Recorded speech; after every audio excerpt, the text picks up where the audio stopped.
Good evening, Shelley. Hello, Susie. Am I the first here? You are, yeah. That's amazing because I'm chasing my tail today. That's All good. right. How are you? You okay? Yes, I'm great, thank you. Good. Yes, I'm always very disorganised. I'm so sorry. I'm late getting in. Well, I have the decorators who were due to come maybe in January said could they come? They rang me up last Thursday or maybe after our Zoom call and said, "Oh, could we come this week because this current week because nobody really wants us in their house." And so I said, "Well," and they were short of work, so I said, "Well, okay," but basically it was my kitchen and utility room that needs doing. Oh, and then I've got like a little TV bit off the kitchen, and the house. Well, it's just in absolute chaos. It's just got, when you try and it's just the mess is everywhere, and I just thought, oh God. yes. Anyway, I shall just drink some water and not drink coffee and be good. Hi, Teresa. Hi, Teresa. Hi, Shelley. Hi. Yeah, I'm very well, thank you. Yourself? Yeah, I'm fine. Yeah. Good. How are you, Teresa? I'm very well, thanks, Susie. And how's you? Yes, good, thank you. Good. Yeah, can't believe it's the week before Christmas, but Oh well. yes. I'm just looking forward to the winter solstice on Monday. Oh right. Why should we be looking forward to that, Susie? Well, because it's the last shortest day, and then we'll be going back just a few minutes into the light each day.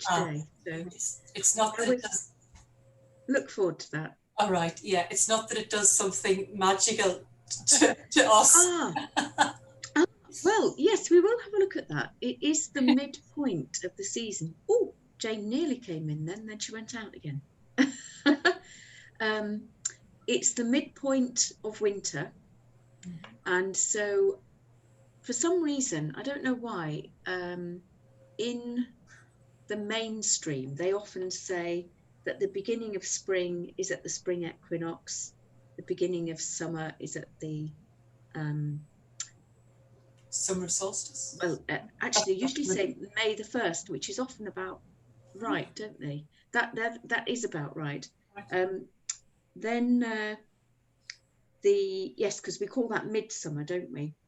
But only 5 or 6 weeks later, we get to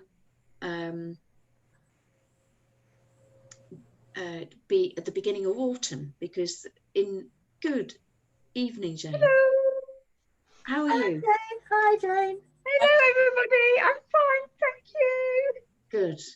That's good. So I tried to get you on my laptop, but my picture won't come up. So I came out and I've gone in on my phone. Right. Oh, right. It's very good. Yeah. That's impressive. Well, it's a bit tricky to see all the slides, but that's a shame. No, it's okay. I can see them later. Yeah. In that case, I offer you a double apology for not sending them until today for last week. I'm sorry about that. I'm not quite sure what happened there. I don't know how I missed them off, and then yes. No worries. And it was very kind of you not to remind me. Again. I do apologise. So how has this week been? It's been fine. Good. Yeah. Good. Yes. I'm. I feel quite. Good. Really Energized. I felt a bit sleepy this afternoon. I was driving, and I thought, but I'm okay now.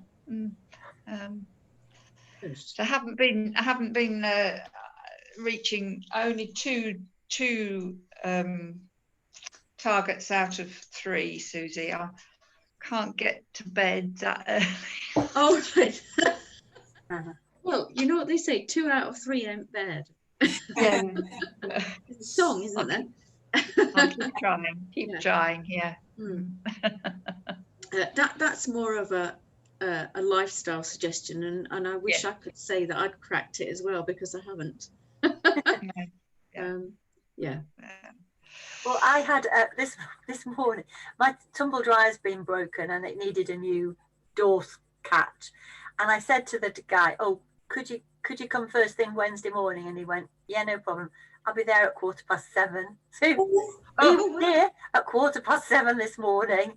Oh my God, I had to get up at 6:15 because I wanted to have a shower. So, God, it was so dark. I thought, oh my God. But Shelley, funnily enough, at 10 to 6 this morning, I was out putting Christmas cards through the local people that I give cards to. Really? Yeah, it was nice and quiet. It was surprising the number of men out walking dogs and running.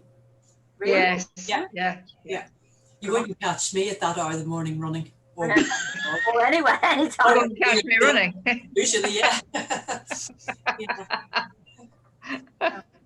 Wow. It's just been really, really, really wet here all day. It's been horrible. So, Oh.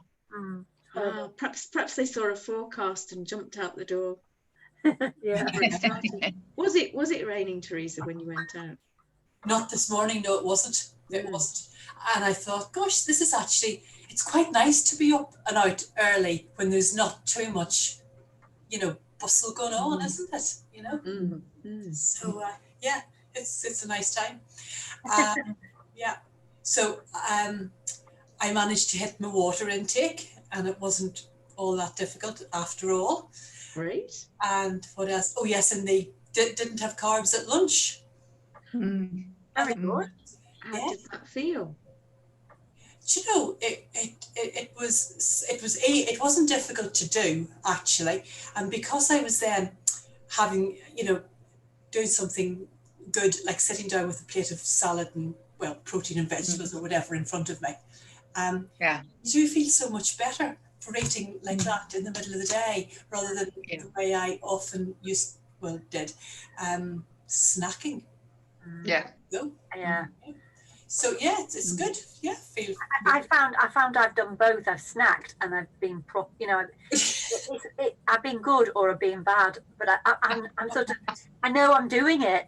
And like tonight, I haven't organised myself for this meeting, so I was hungry. So I've had a wedge of fruitcake because I was so hungry, and I just didn't have time to make my tea, and I haven't really had lunch. So I've either skipped or just been. I can be so good and I can be so bad. Right. I'm Jekyll and Hyde. I am. Well, if we kind of get away from the good and bad, it's one of those things where, I mean, from what you've just mentioned, your kitchen is absolutely rammed full of decorators. Yeah, it is. Yeah. I think most people find that a rather difficult scenario for preparing good meals. But and you must have to wait for people to clear out before you can get yourself in there and make some food. Yeah, true. But yes, I mean, it's sometimes thinking about the type of snack and whether it could be, even if it's oatcakes and dipped into hummus, if that's available, or a bit of nut butter. But it's not bad. It's only bad if it happens all the time. Yeah. Or not bad, but not so beneficial, shall we say? I think I've really noticed when I'm not having enough water now. It's very obvious, isn't it, when you know you're dehydrated? Well, I know we're dehydrated, but the dehydration is more than normal. Well, I am amazed how much difference that water has made. It's made me not really. I've really cut my caffeine intake down, but not consciously. I just don't want it anymore. I haven't been drinking alcohol quite so much, but that's because I think, I do drink a bit too much. And this whole water business, as you know, I don't want so many sweets sweet things. I'm noticing different things.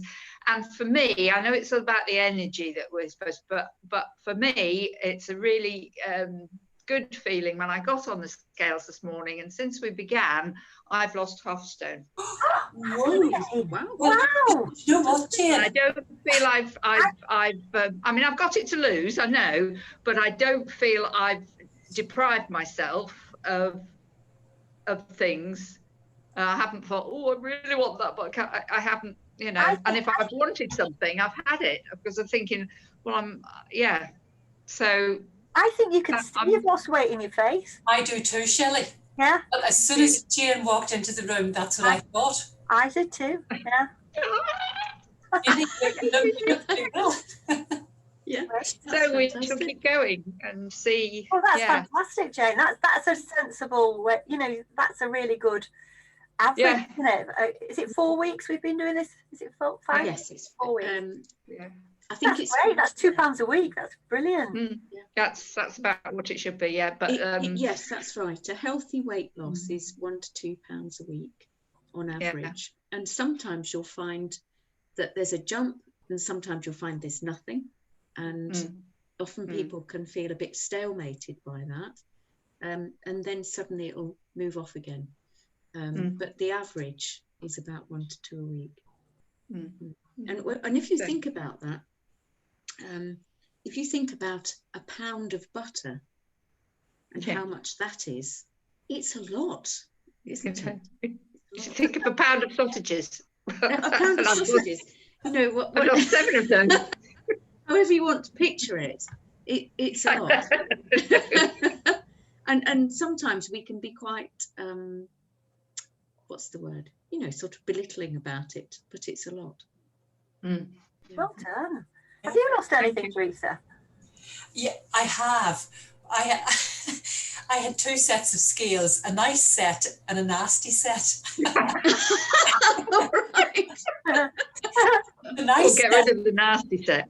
Yeah, the nasty set is actually broken now. Yeah, so that's gone by the wayside. And I've gone on to what I used to think was the nasty set, and I've forgotten what I weighed at the start of this when I got onto the nasty scales. So, but I do know I have lost a few pounds. But nothing as impressive as you, I'm afraid, Jane. I was just wondering if nice scales say nice things to you and nasty scales say nasty things. Just trying to picture. Yes. Oh dear, yeah.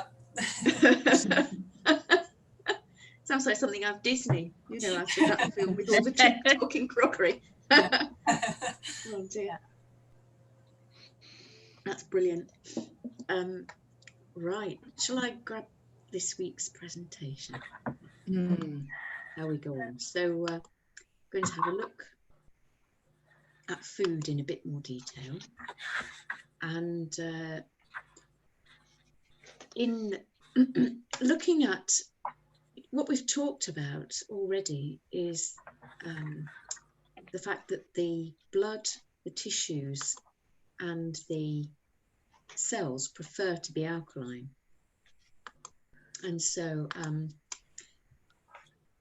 there are, of course, ways we can support that with what we eat, in that there are many foods that are more alkaline and some that are more acid.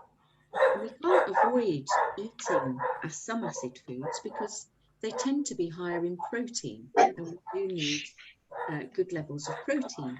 Excuse me. And so that's a dog agreeing with me, I'm sure. And so if we think about this week, oh gosh, hydration recap. Sorry, anyway, recap on last week. Should say blood sugar. She says, humming. How do you feel that last week gave you food for thought around energy and weight? Yes, definitely. Yeah. Was there anything particularly that struck you about it? rereading my notes.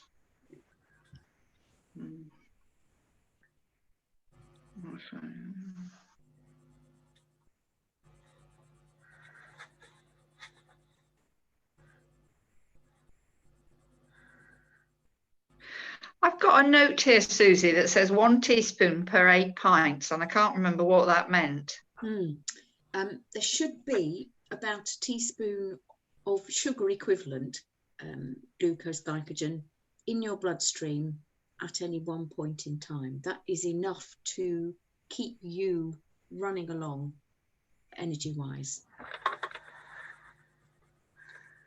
And when you think about that, that's very little. Yeah. So obviously, I'm only 4'11.5". I don't know. I know I have asked the rest of you how tall you are. I'm afraid I can't remember off the top of my head. But obviously, a 6-foot male is going to have a slightly different ratio than what I am. But it's still going to be comparatively small to what you think might be needed as a fuel at any one moment in time. You know, if you ate a banana, how much can you say there's a teaspoon of sugar in a banana, or can you not work it out like that? Oh, now, yes, you can, and bananas are surprisingly sweet. And I'm just trying to think of, because that's the sort of thing I would eat if I feel, you know, if that's my sort of go-to fruit if I'm feeling hungry and I need a boost. But I just wonder how much sugar is actually in something like a banana. And off the top of my head, I can't flipping well remember. But do you know, I'm going to check that. Oh, girls, Susie's human. Oh, completely. I wish I could carry that much detail. But the thing I mean, obviously, when you look at a packet of food of any kind, or we were talking about naked bars last week, weren't we? And yeah. Back and it says carbohydrates X grams, and then it says of which sugars are X grams, and you think it's about 18 to 20 grams in the naked bar. And then if you think to yourself, well, a teaspoon of sugar is 5 grams. So if you divide that up, then you've got, you know, just over 3.5 teaspoons of sugar in it.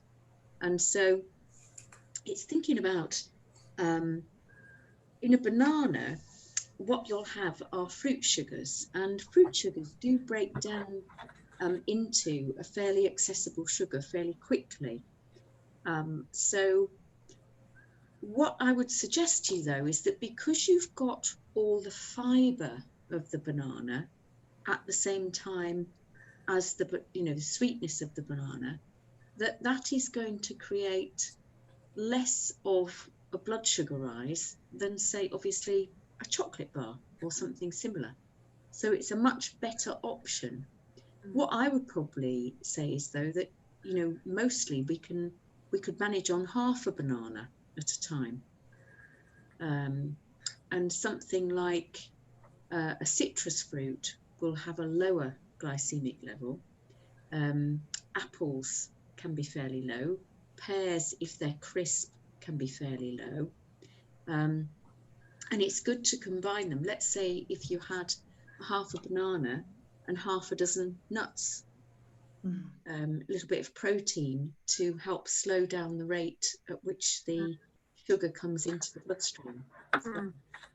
And then you can always pop the other half, you know, chop it in half, pop the other half in the fridge and come back to it later. Or if you're going to have a bit of banana in your breakfast, chop half a banana into your breakfast and save the half for a snack later. Okay. Is that just too soul destroying? What do you mean I can't even eat a banana? But it's just, yes, they probably are one of the sugars, fruit that is higher in sugars, along with grapes. Probably grapes are pretty sweet too. And so I'm going to have a look this week about using diet to create health and healing. And from the perspective of hydration, I'm going to have a look at what gives a swollen message to the body, and also have a look at acid versus alkaline foods, but one in particular, we're going to have a look at wheat tonight, and particularly in perspective of the dryness of it as well, and the inflammatory contributions that it can make in terms of dis-ease in the body. And so we'll have a look at why we eat briefly. 4 phases of diet, so looking at a therapeutic diet right the way through to a detox diet, and looking at the influences that there can be on the diet that we eat, and the aims and the principles of eating more therapeutically. And when I say therapeutically, all I mean is for to create a healthy environment in the body where fungus and bacteria find it very difficult to flourish, and we have stronger immunity because of that. And having a look at a few wheat-free thoughts, I'll include some recipes. So why do we eat?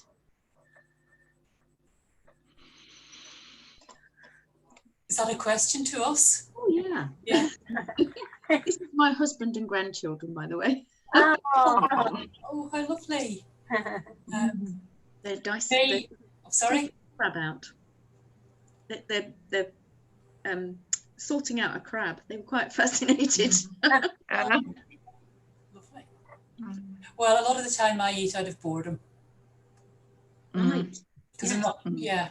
If I'm out of the house, I don't think of it. But if I'm kicking around the house and I'm walking past the fridge or the cupboard, that's it. Yes. I think when I'm on the computer, especially when I'm in the office, by 11 o'clock, I want something to eat.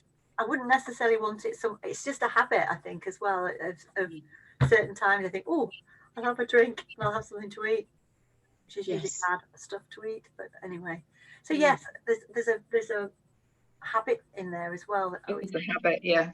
It's this time, so I'll have a snack or I'll do this. And also I eat because I get really hungry. I eat a lot. I feel I've got quite a big appetite. Yeah. And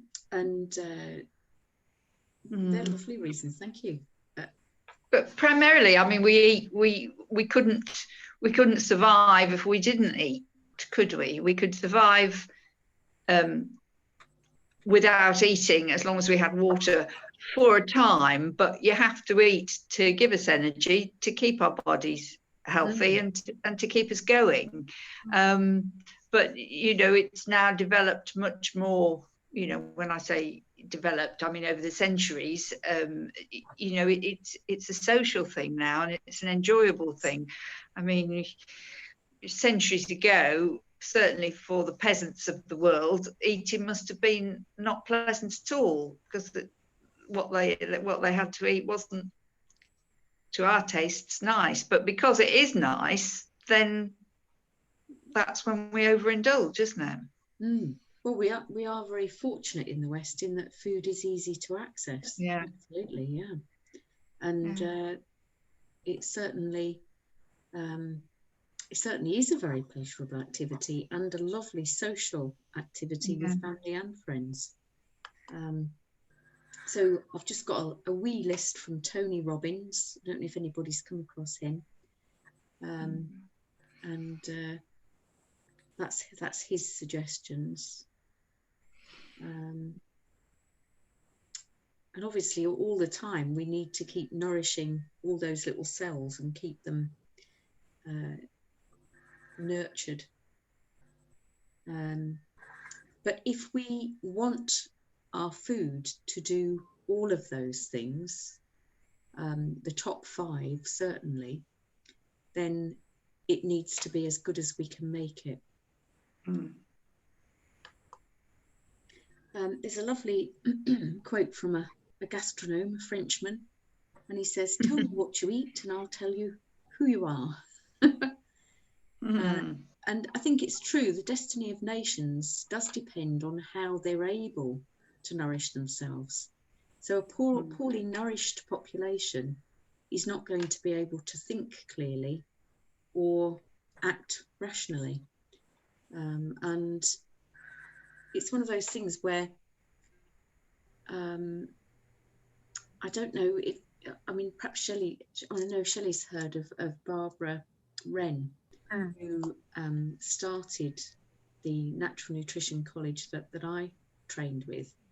And she used to say that when tribes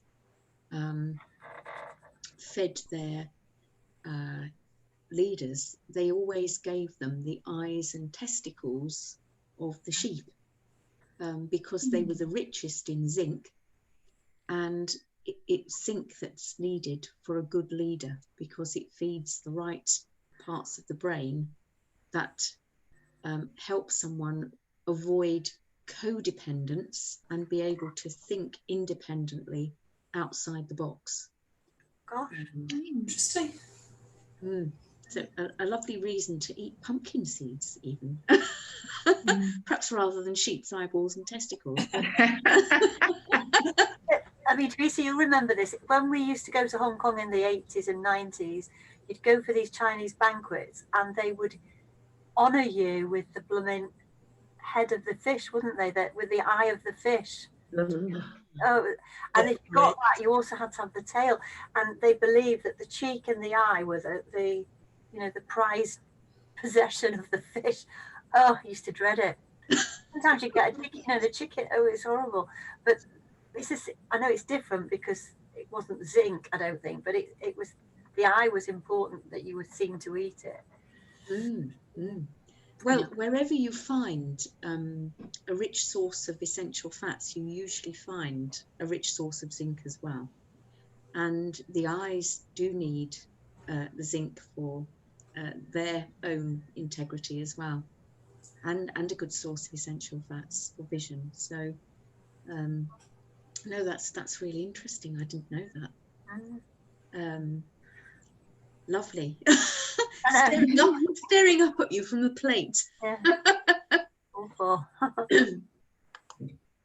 And so just thinking about a therapeutic diet, which is really a nourishing, nurturing diet, from there we could step into a more cleansing diet where we it starts really excluding some foods that are acidifying and also quite drying and so on.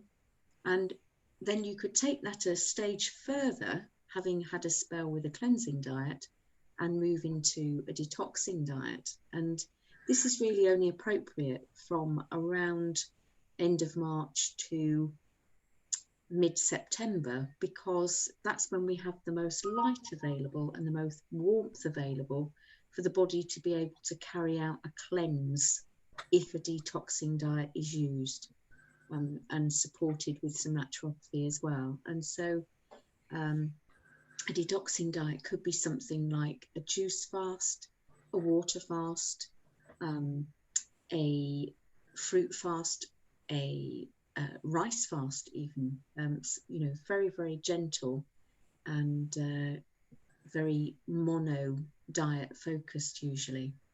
And then following there, we could go into review and think, well, back to a therapeutic diet, what do we need to do now?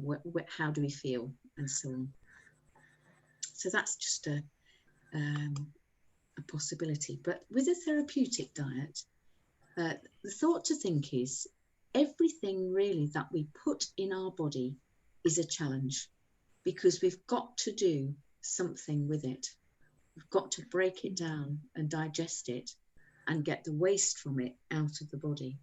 So, you know, we really get about only 20% of the energy that it takes to digest a meal, that we get from a meal, sorry.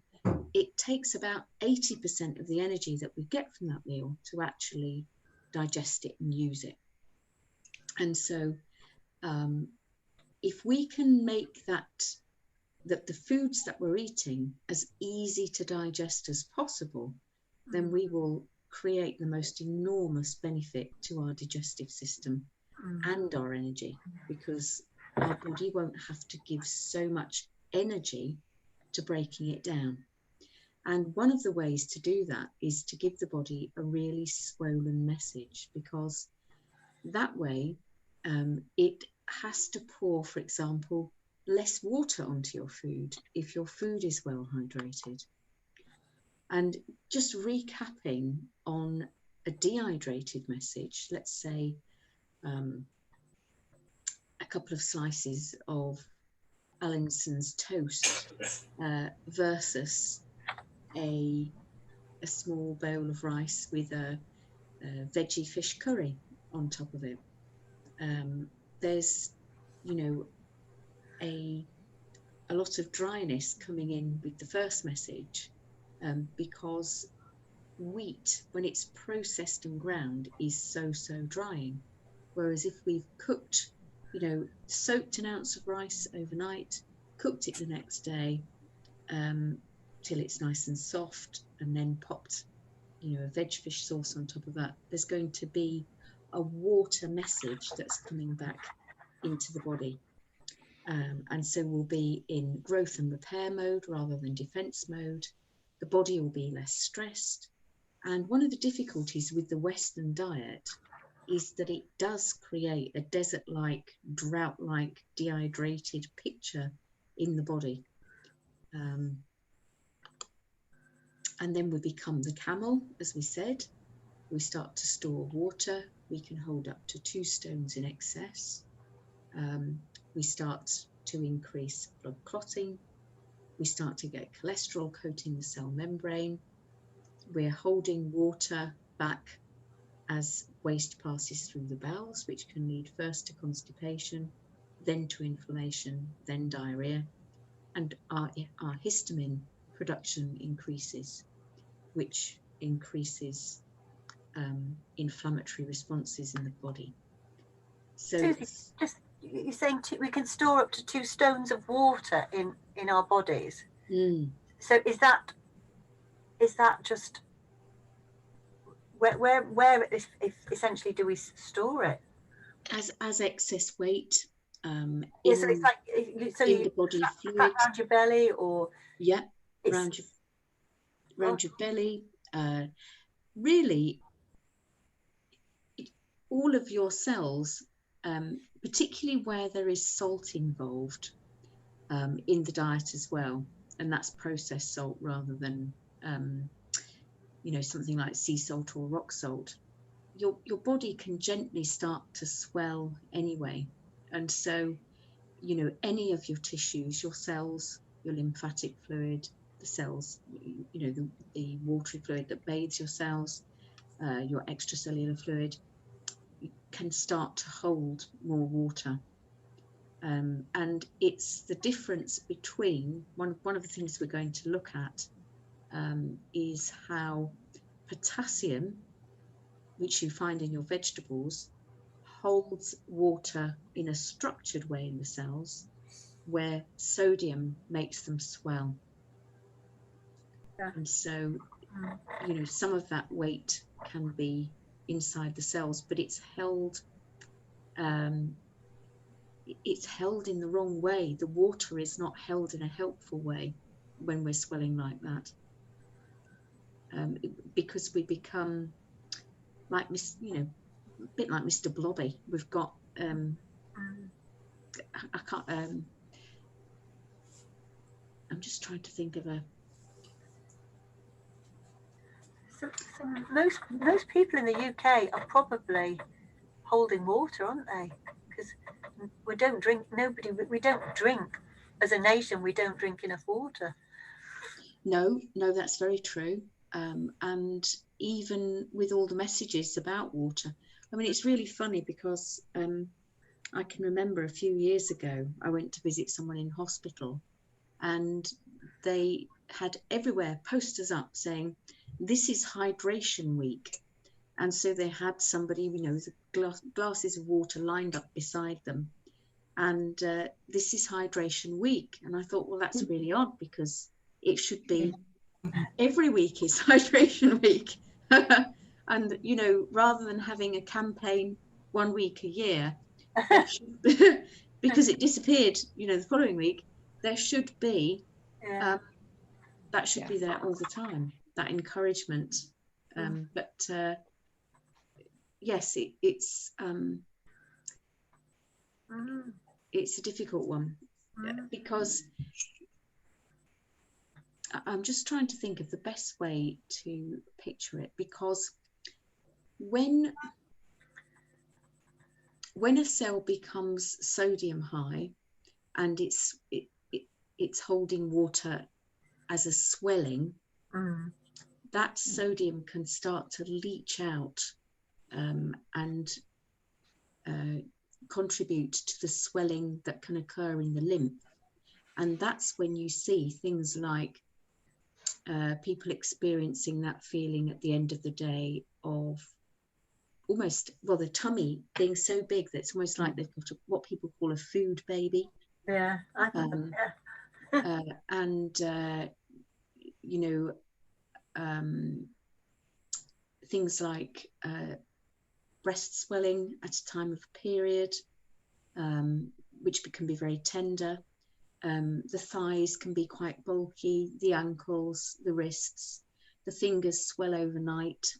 Those kind of things are signs that we've got sodium in the wrong place and we're holding water in the wrong place. Does that make sense? Yeah. Yeah.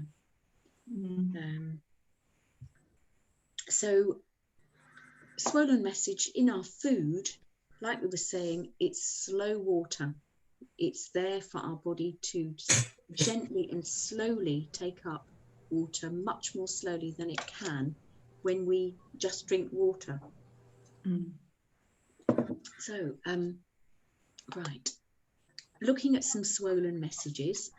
I know we've had a little chat about linseed tea, which I've got up on the right, haven't we? Yeah.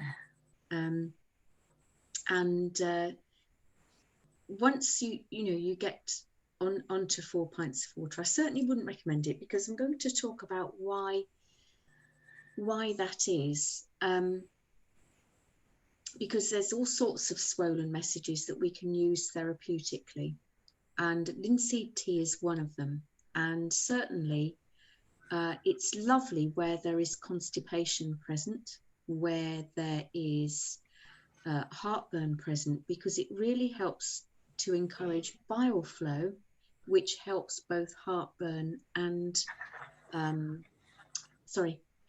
helps constipation, but the general improvement in all of the gut secretions will help heartburn, and the fact that the linseeds and the gloop that results from the linseed tea will help hold water and offer it slowly to every centimetre of the gut. And so then on the left of that, there's soaked linseeds. And again, once you sort of reach... Lucy, what did you call it? Something, what seeds? Soaked linseeds. Just soaked in water for... soaked linseeds. Oh, right, sorry, I beg your pardon. No, it's the way I talk. Soaked linseeds, so soaked in water for 8 to 12 hours.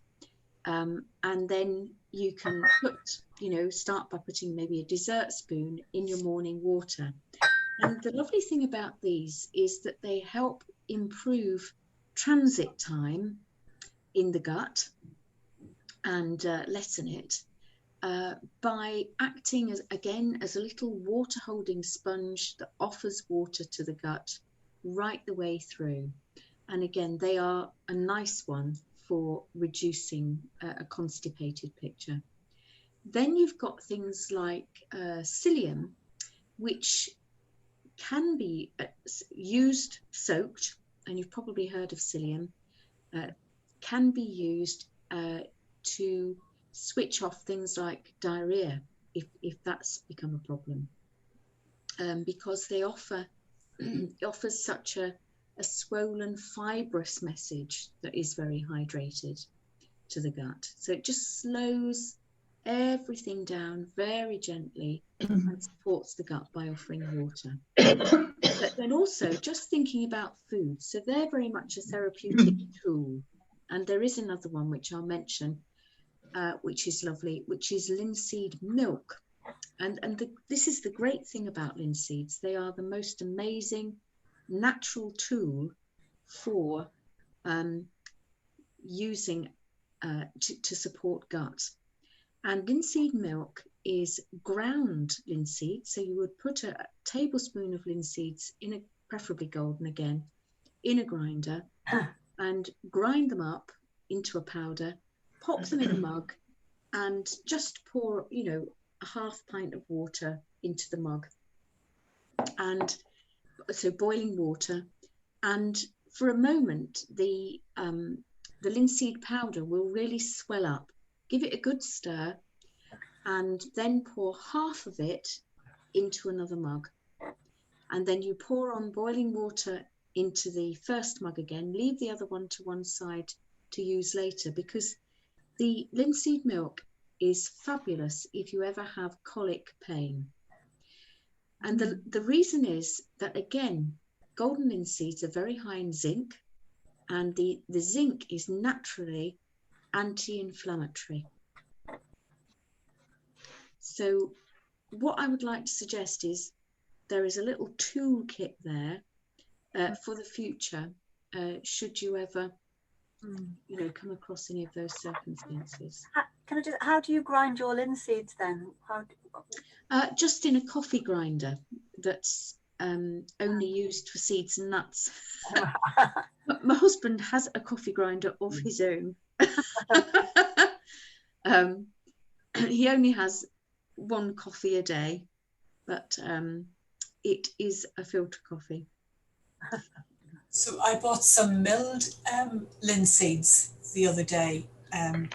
So what would you say about that? Or has that been what you would call processed? Or that is such a great question. Thank you. Because really, we should never buy our nuts and seeds ready milled, because they go rancid within about 15 minutes of being ground.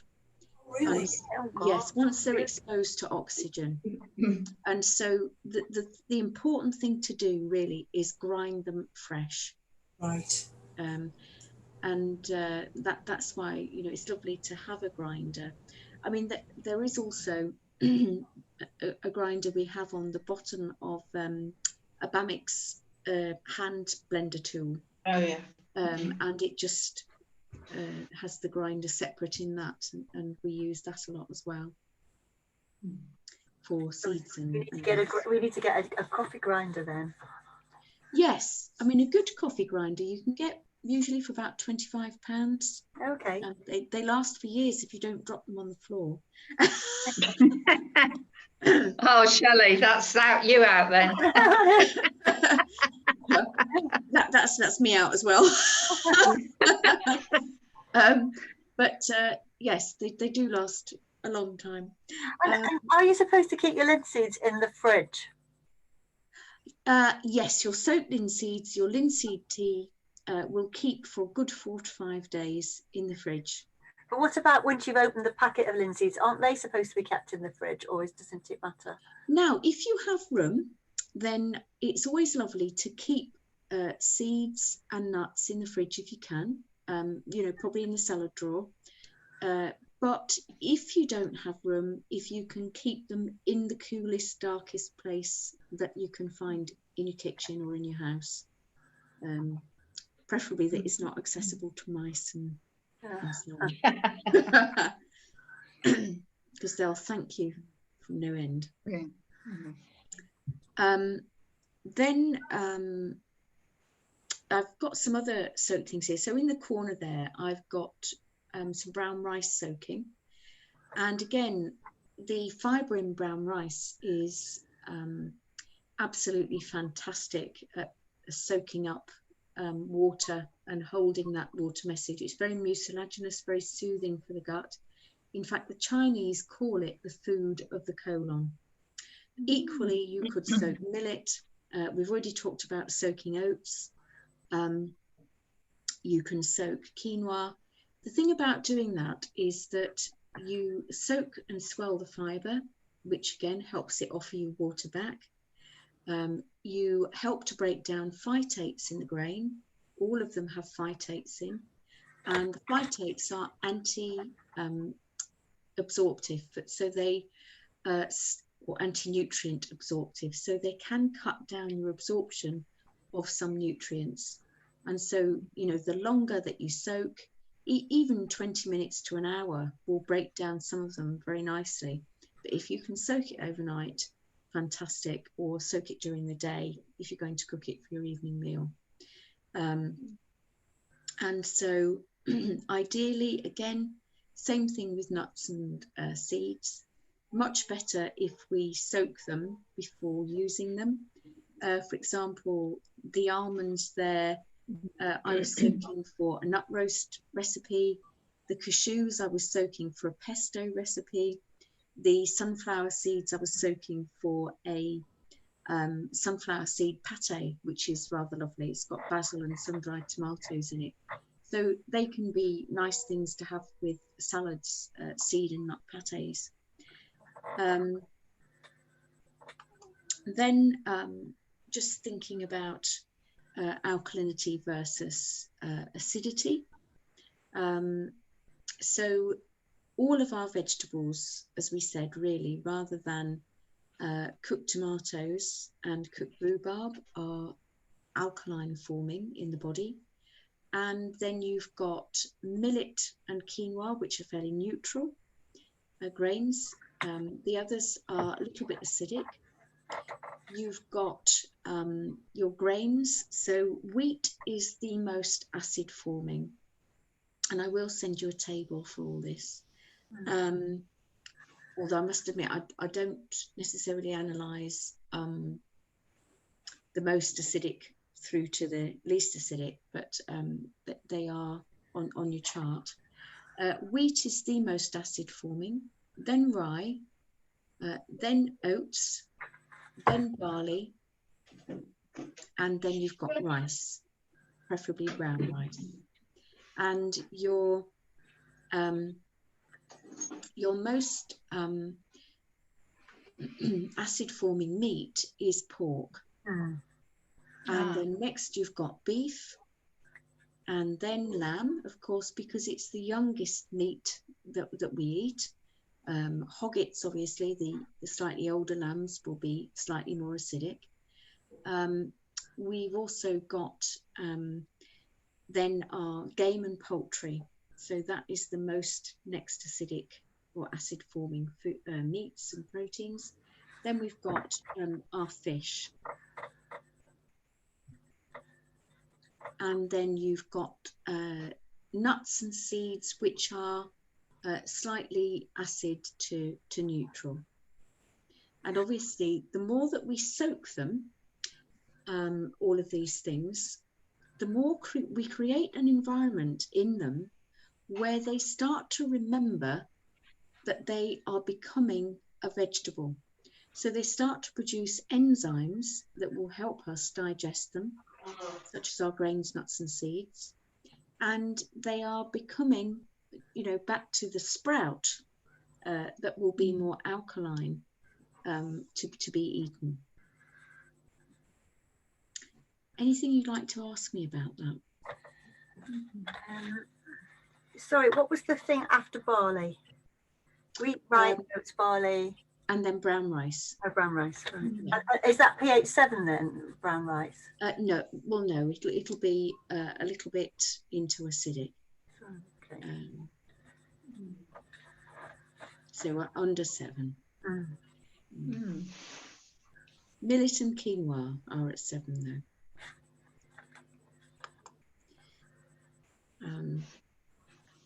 And so very often what we eat in the West, unfortunately, is far more acid forming than alkaline forming. So if you just think about a typical day where somebody perhaps had a bowl of cornflakes with milk on, and then they had coffee and a biscuit for their morning snack, and then they went on to lunch and had a cheese sandwich or a ham sandwich or whatever, and then in the afternoon, a cup of tea and a piece of cake, and then in the evening, maybe a McDonald's or a Kentucky Fried or steak and chips. So there's very, it's really useful to go back in the other direction if possible. And 80% alkaline might be quite tricky to manage. But if we have a plate full of vegetables with some protein, and very often there's going to be fat alongside the protein, or another form of fat perhaps, then that's going to be quite opposite to what is often consumed. So putting vegetables on your plate first is a really good way, a really good starting point. And seeing how many more vegetables can I squeeze in during a day. So I think the Americans now recommend, whereas we're sort of 5 a day, the Americans tend to recommend 9 to 10 portions of fruit and veg a day. And certainly a couple to 3 fruit is ample fruit, and ideally 7 to 8 veggies is a good aim. The Japanese recommend 10 as well. Oh, thank you. I didn't realise that. Yeah. And so many benefits. And one of the benefits that we're going to come back to is about bowel flora, because bowel flora are absolutely fascinating. And funny thing to, but probably in the last, I think about the last 17, 18 years, they have become so researched because they are so important to our so many functions in our body. And one of the benefits of an alkaline diet is the fact that it creates a great environment for bowel flora to thrive. And we'll also, in the session when we have it, we will look at what foods feed bowel flora really nicely, so that we're not necessarily relying on probiotics, that we're bringing in prebiotics that will feed our gut flora. And so what happens if we have good bowel flora? And again, we'll look at this in more detail, but it improves our transit time. We have about 80% of our immunity is really derived from good gut flora. And it helps our waste disposal system that our gut is to be more efficient, generally, because it's not holding the wrong kind of bacteria, which can create, of course, their own problems in terms of fungal overgrowth, bacterial overgrowth, and then we start to move into a situation where lots of symptoms become prevalent. And one of the things to think about is that you cannot grow a cactus in a swamp. So there has to be the right environment in the gut for those good gut flora to thrive. And that can have an impact. For example, 80% also, 80-90% of our serotonin, which is one of our well-being feeling neurotransmitters, is produced in the gut. And so, if we want to feel that sense of serenity and happiness, then that starts partly with the gut. Serotonin also helps us sleep as well. So just a quick look at bowel flora for now. Complex of tiny microorganisms that populate our gut, and we have about 100 trillion in the body. So we talked at the beginning, of course, about 100 trillion cells in the body, but we also have 100 trillion little microorganisms in the gut. And they now realize that your bowel flora can be described really to be an organ in its own right because of the functions that it carries out. and they make up about 60% of the dry mass of what we excrete as species. So they have a hugely symbiotic relationship with the body. You know, they're meant to be there, and they're meant to be the right kind of flora flourishing inside us. I suppose it's a little bit like when you think about a tree growing in the ground. There's this lovely seasonal cycle, isn't there, where it will produce leaves in the spring, which will really flourish in the summer and give shade and so on. It takes up from the earth, but then when it drops its leaves in the autumn and they gradually break down over the autumn and winter, it's actually self-nourishing the soil. And if you like, the bowel flora inside us are like part of that cycle almost, if that makes sense, in that when the tree breaks down all those leaves, it helps nourish all the tiny microorganisms in the soil that then feed and nourish the tree. It's that kind of a cycle. Is that okay? Probably not a very good what's the word? Metaphor. So then thinking about the factors that influence our diet, and one of them can be simply the environment in which we live. And so that can be down to the fact of what shops there are in the environment that we live in, or what we can access now online. And even that has become slightly more tricky in some ways. Lining up one's orders online, for example. But with the environment, thinking about whether we're accessing an organic or, you know, very heavily oversprayed environment, and how that then nurtures any animals that might be in the diet. Lifestyle is a huge factor. So if we're very busy, how are we going to find time to also nurture and nourish ourselves because of that busyness? Then just thinking about digestion, how efficient is our physical digestion? Obviously, without enough water, it's not going to be at its best. It's not going to be breaking down the foods efficiently. It's not going to be absorbing the food as well, because it simply hasn't got the ingredient to do it.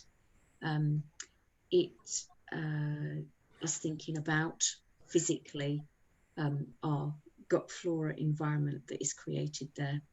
From a chemical point of view, thinking about hydrolysis that we maybe mentioned right at the beginning, do we have an environment there that is going to be able to produce the right chemicals that will help us break down our food in the gut? Thinking about our own emotional stresses, because they have a huge impact on our gut function. So we know, for example, how associated heartburn can be with stress, how drying emotional stresses, which can contribute to the beginnings of constipation, then perhaps a picture leading into IBS. Just looking at it very simplistically from just the process of digestion.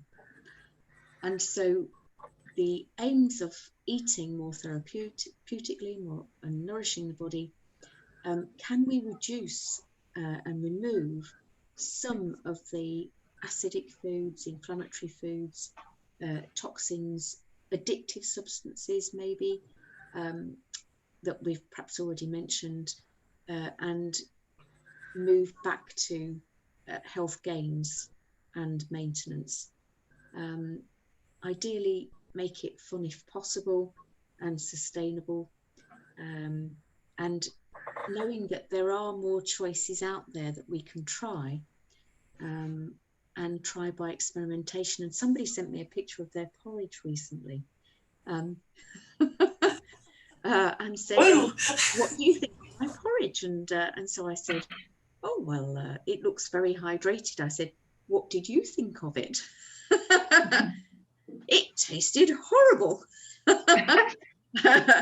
And it's an interesting one where, where somebody, for example, used to perhaps buy those little packets of golden syrup laden porridge, moving from there to an overnight soaked porridge with some fruit on, is going to taste really, really different at first, and it can be quite painful, I imagine. And so thinking about, it doesn't matter if we make mistakes, and trying not to take it too seriously if possible, because time, is one of those things that is definitely needed for making changes. So some of the things that might suggest are certainly decreasing the amount of dairy, and we will have a really in-depth look at dairy and the kind of hidden effects of some of it,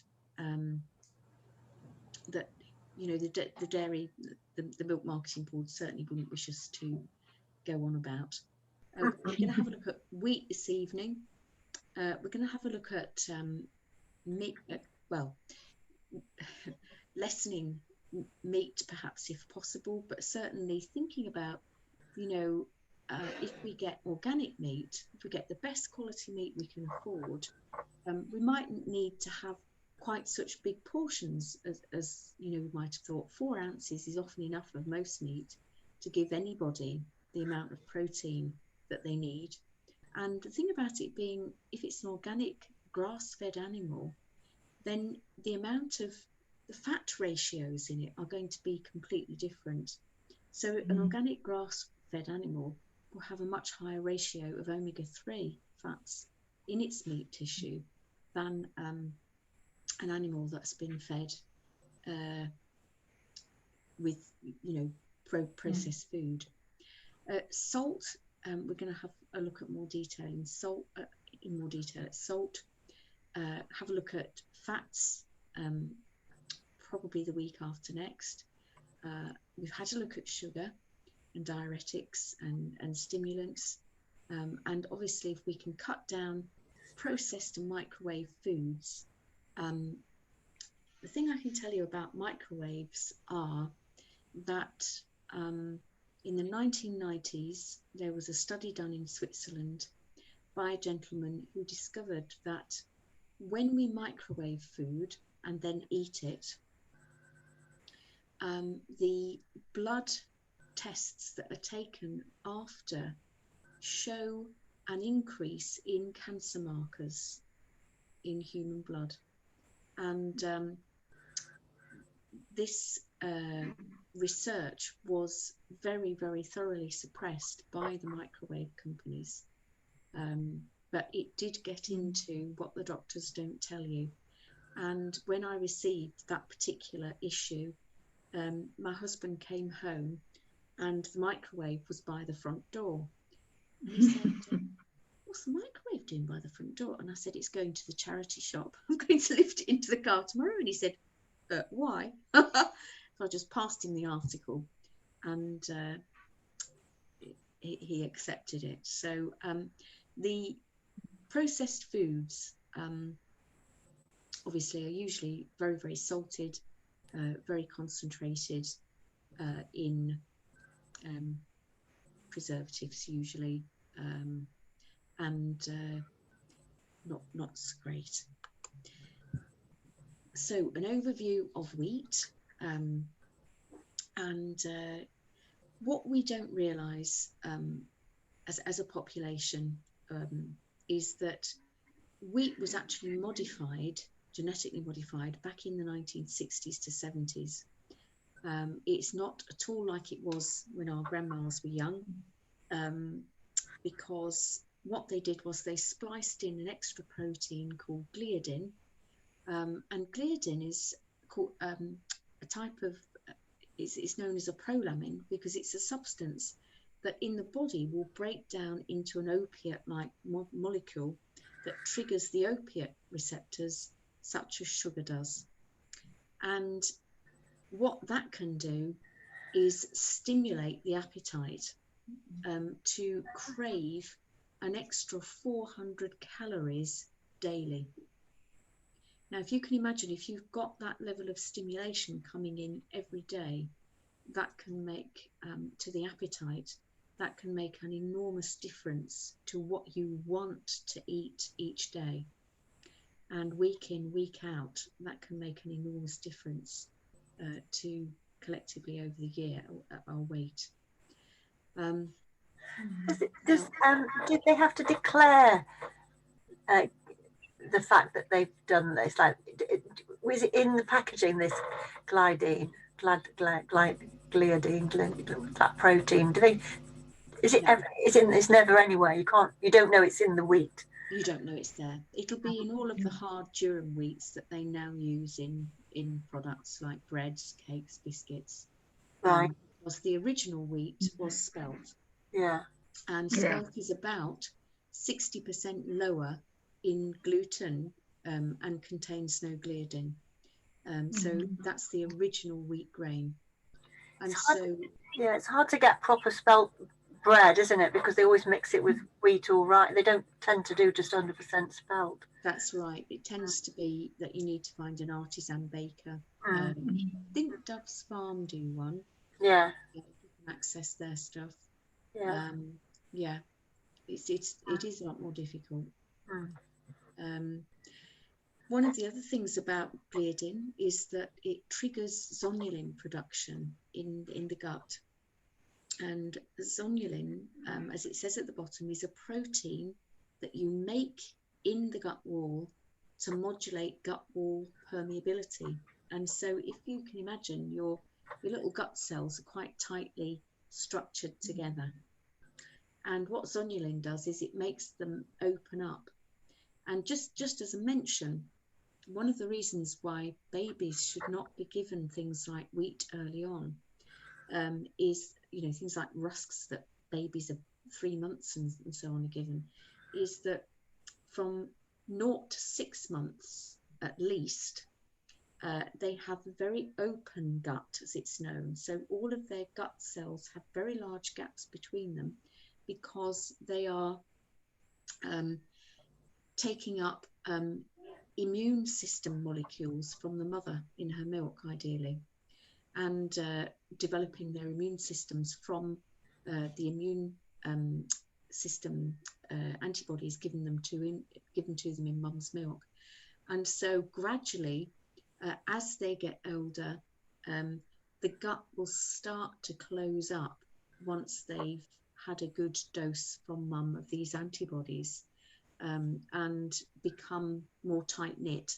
But zonulin actually increases gut wall permeability, and we get things like the agglutinin, which is in wheat germ, which can access bloodstream. And agglutinin is quite an inflammatory substance. So with gliadin, other effects of it, once it's in the bloodstream, it actually mimics human proteins and causes autoimmune responses. So rheumatoid arthritis is really aggravated by it, lupus, things like polymyositis, which affects particularly hip, thigh and shoulder muscles, and neuropathy as well. So it's a big factor in autoimmune responses in the body. When unfortunately you get a disrupted intestinal lining, you get a two-way path which means that water can leak in, and people tend to be more likely to suffer from diarrhea. So it's amazing for some people how cutting wheat out can just cut down that the watery stools and bowel urgency that can occur in those situations.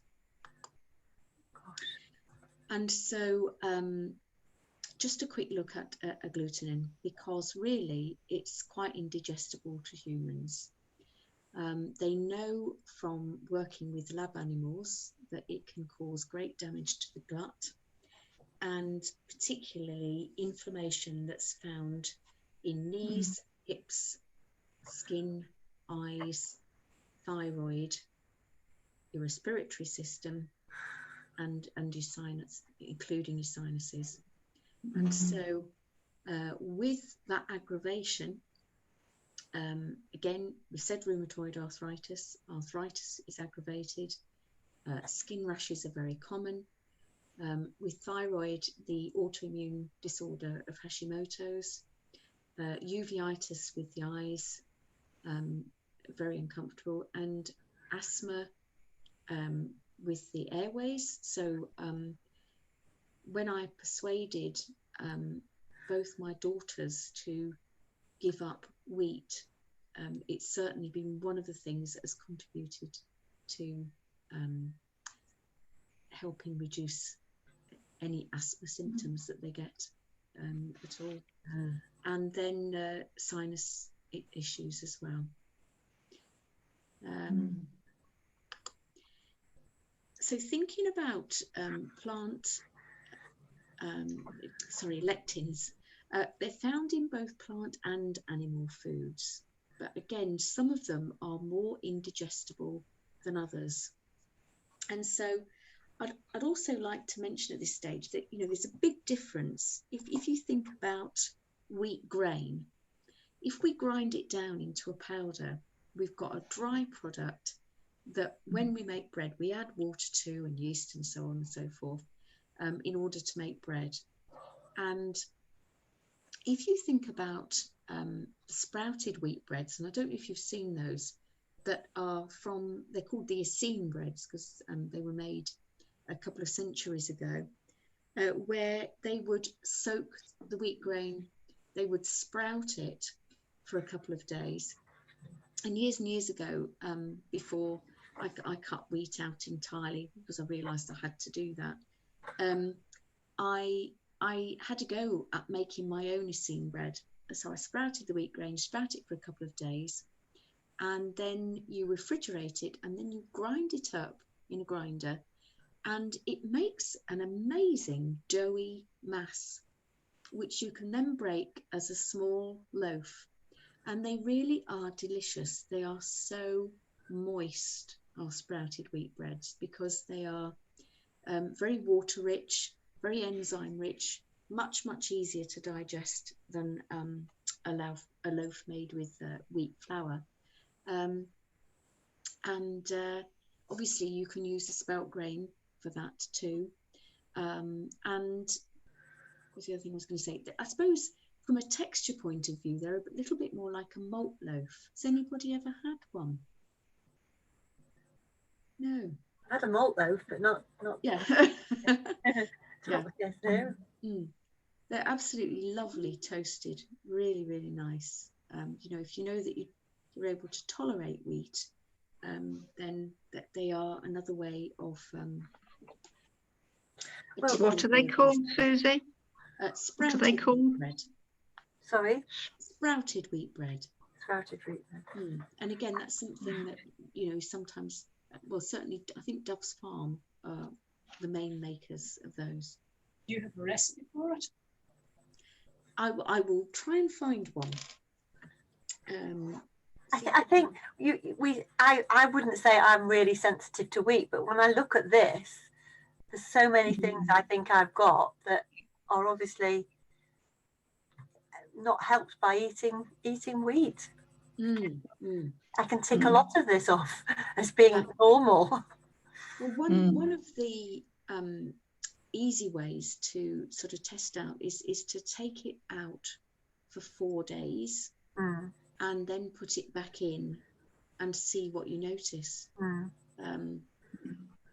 And then, you know, it's one of those things where sometimes people say to me, well, I got this symptom or that symptom, and isn't it because I'm now more sensitive to it? And it's not the case that you're more sensitive, it's that your body is clearer of that toxin, a food that it does find a toxin, and it's able to respond much more quickly and let you know much more quickly which inflammation it's causing. The thing about wheat lectins is that they are pretty indigestible, and as they come into the colon, they are extremely efficient at exterminating your good gut flora. They are very good at making your unwanted bacteria flourish, and all of that can contribute to cramps, wind, and poor absorption. And so, lovely things to increase: vegetables, top of the list, fruit, clean meat and fish, neutral grains ideally, and you know, any that you can soak. I always suggest soaking and small portions. So if we only have an ounce or so from dried, we're really not going to have such a, you know, glycemic trigger going on with our blood sugar with them. Fermented foods like sauerkraut and kimchi and so on. Oh, sorry. No, it's sauerkraut. Oh. And if we're having nuts and seeds, if we can soak them, or certainly, you know, as I've mentioned on the breakfast, grind them into a nice powder to access the oils. And then lovely oils, you know, fresh oils, such as our cold pressed extra virgin olive oil, and eventually maybe even trying a little bit of flax oil, that kind of thing. Hazelnut oil is a nice one for a salad as well. And fresh herbs and spices, and of course turmeric and ginger and garlic are lovely to include with those. But my best advice, first of all, is maybe rather than worrying too much about strictly taking things out, get the alkaline in, which gradually reduces the need or cravings for the acid stuff. Because you know, if you can imagine, and this is just to mention receptors again, because we talked about fat receptors and how if your little fat receptors in the stomach are going ding ding ding ding, you know, let's say someone ate a McDonald's and the fat receptors would definitely be going ding ding ding ding. But if, you know, one of these baps with a burger maybe wouldn't make somebody feel full up, and so they would maybe think, and the satiety receptors would not be going ding ding ding. But if they then had a Pepsi Cola and a big slushy ice cream, or whatever these ice cream things are, in a sort of bucket of ice cream, you know, then the satiety receptors, your fullness receptors, would also then be going ding ding ding ding. And if you can think, if you've got a lovely big plate of vegetables to start with, before you add any protein or anything on top of that, then you're going to already have a situation where your fullness receptors are going to be, yeah, we're really happy, thank you. If we're full, then we're not going to crave in the same way, because we've got all that lovely fibre around inside. Any questions? Very, very interesting. Yeah.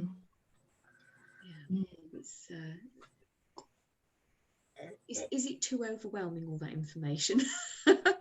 No, it's not, because actually it makes sense. Yeah. be good to go back through it and actually think about it all again, and you know, and just think, I could do that, and I could do that, and you know, I could just hear my husband in the kitchen getting himself another glass of water. Really? Fantastic. Mm. That's lovely. But no, that is really, very interesting, Susie. Very thought-provoking. Food for thought, if you pardon the pun. Yeah.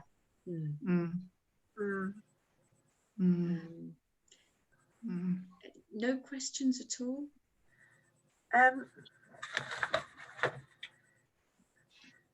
I think it's just trying to absorb what all those things do, because like the gliadine and what was the other one? I just got to take it in. Yes, I've just got to take that in, really. Well, actually, the one thing I didn't mention is gluten. I didn't mention that at all. And what I'd love you to think about gluten is that the word glue is the key in there. And when I did my training, I met a lady who's became a friend who was from Liverpool, and she said that when she was a child, she and her parents were out. She was probably about 11 or 12. They'd popped out for a little while and left her, I think, on her own for the first time, and or with a big brother was probably upstairs or something. She was larking about in the living room with the dog, and she knocked 2 or 3 tiles off the fireplace, and she thought, what's Mum and Dad going to say about that? And so having been a child that had been brought up with flour and water paste for gluing, she went into the kitchen, made some flour and water paste, and stuck her parents' tiles back on the fireplace with the flour and water paste. And she said this was obviously 22 years ago, but she said that to this day, to that day, they were still there. Her parents were still living in the same house, same tiles on the fireplace, and they had never dropped off again. So it's sort of thinking that when we eat wheat, we pour water onto it in order to digest it, and we do make a bit of a glue that is coating the intestine. Only in that way, is a way of thinking of it. Never mind how inflammatory gluten itself is, but I thought you'd perhaps have heard of that anyway, and so I wanted to focus on the other two. And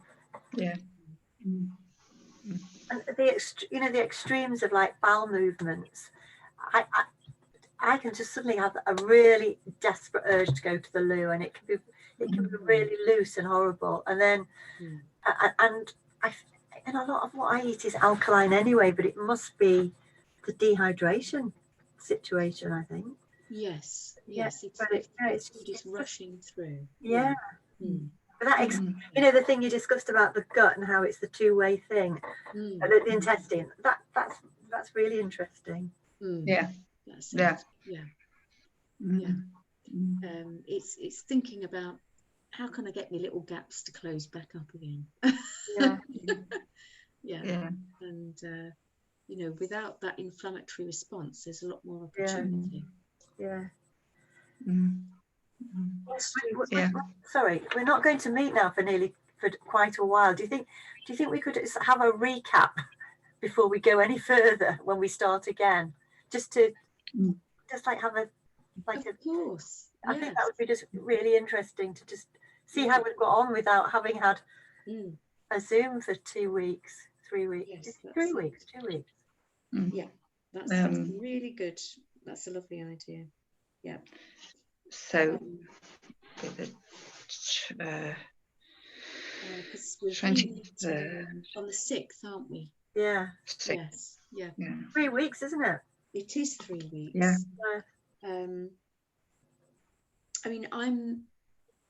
I'm very happy to do next Wednesday if you want to do it.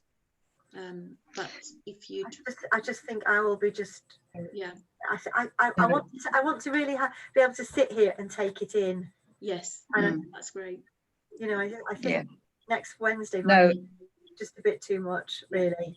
Not that I've got anything happening. It's just I know I'm picking my mum up the next morning, and I know I'll be to the wire. So yes, yeah, that's yeah. that's No, my feeling. I should have probably a house full next Wednesday. Yes, because well, I might have had them for a few days, so I'll be climbing the walls by then. But yeah, I thought the day before Christmas Eve would be pushing it a bit.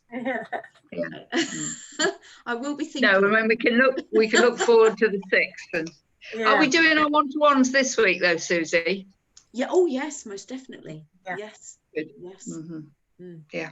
So Susie, which link am I using tomorrow morning? The one I sent last week. Okay. Right. Yeah. Okay. That's lovely. And yeah. Thank you again. And Thank I you. hope you have. Well, I'll be able to speak to you again. No, so it's okay. I don't need to say Happy Christmas yet, do I? Yeah. Thank you, Susie. I'll see you Friday. Yeah. See you very soon. It's fascinating tonight. Will you send us the slides, Susie? I will. Yes, of course. That would be great. So you Yeah. can see them properly. Yes. Yeah. Yes. And in fact, I'll do the slides and the handout because I always have to wait a little. Sometimes I have to wait up to a day for the presentation to download onto on YouTube. So and the thing about linseed milk, it's just really straightforward. Then it's just the ground linseeds, tablespoon, half a pint of water. That's it. But that's all we do. Yeah. Okay. That's it. Yeah, just a normal size mug boiling water on top. Okay. And then when you come to drink your second cup a bit later, pour boiling water in so you get a nice warm drink. So that's easier than the linseed tea, really, isn't it? Because you don't have to do it for ages. It is. It's a different message because I tend to recommend the linseed milk for quite acute pain. If somebody's got colic or something. Right. Whereas the linseed tea is your hydrated, swollen message. Okay. So for somebody with like colitis or something like that, linseed milk. Yeah. Right. Somebody who gets colic in the mornings before a bowel movement, anything like that. Yeah. Right. My mother's going to get one of those every morning then.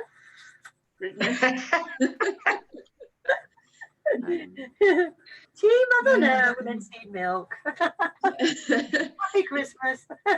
Yes. It's really, really good to have a little toolkit that is not medicine based, Yeah. Yeah, so that's lovely. Yeah, I much prefer it. Yeah, that's great. Good. Okay. Thank you very much. Thank you very much. Yes, Susie. Yeah. See you in the next couple of days. Thank you. Yes, great, Susie. Thanks very much. Bye, girls. See you soon. Yeah, bye. Bye. Bye. Bye. Bye.